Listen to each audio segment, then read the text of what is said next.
This is a test. This is the test of the emergency alert system. How many times have you heard that in your life? If you're American, you hear it at least once a month, followed by a weird, attention-getting tone. We used to be on TV or radio, but now that smartphone usage has increased, there is no escape.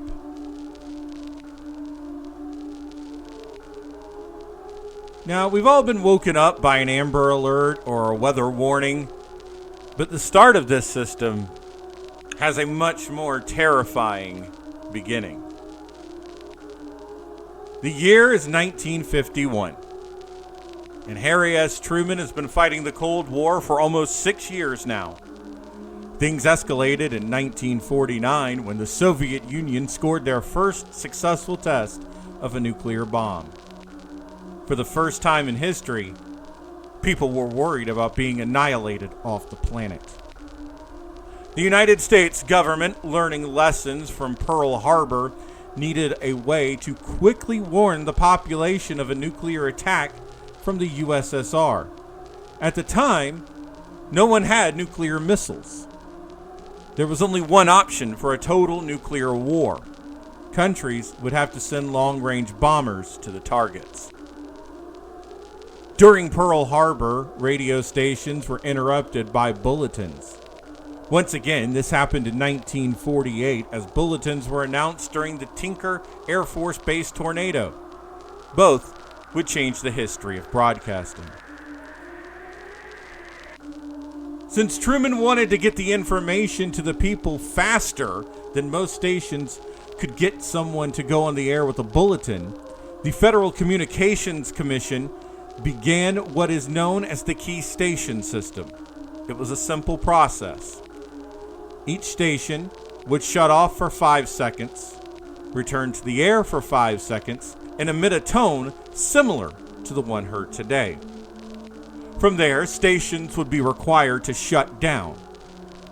Every town would have what they call a key station, or a station that would be directly alerted by the government.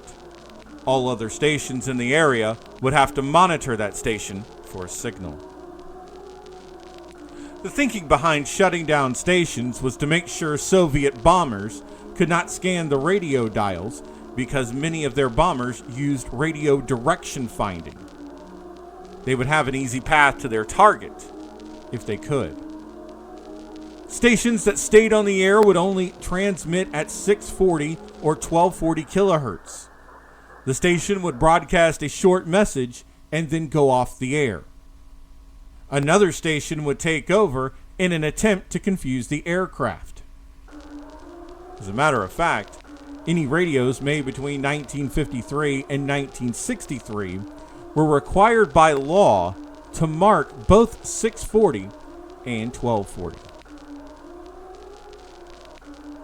On May the 5th, 1955, the Continental Air Defense Command, which was the predecessor to NORAD, issued an alert for 3 to 10 minutes after a Canadian air defense station raised their alert. However, the station was unaware that an American B-52 bomber was on a training exercise. The alert never aired because it was too short, and some key stations didn't even know what to do with the alert. Another false alarm happened in 1959 in Wisconsin and Upper Michigan.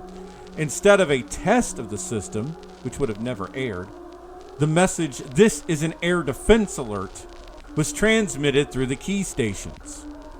3 TV stations and several radio stations were taken off the air in preparation for broadcasting. However, 20 minutes later, the error was realized and reversed. The advent of missile technology made many of the parts of the Conelrad useless.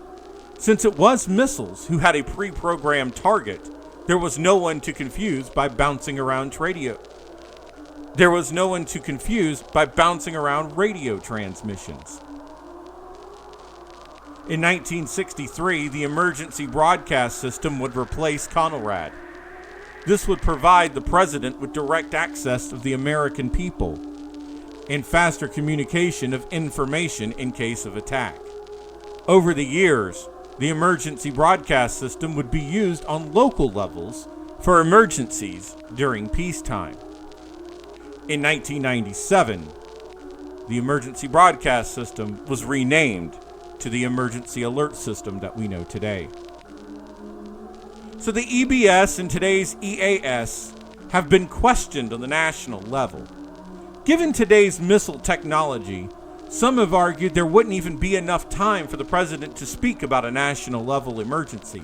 By the time everyone could get on the air, it's argued that many major metropolitan areas would already be incapacitated. And that's the history of the Colonel Rad. The alert that if you heard, the world as we knew it would have no longer existed. So what do you think? With today's technology, would we even need such a national alert if an emergency arises? Let me know in the comments. And also, if you've liked the video, please take the time to give it a thumbs up or even consider subscribing. This channel lives because of you. So thank you for watching. And until next time, this is Yanni Hamburger, and the museum is closed.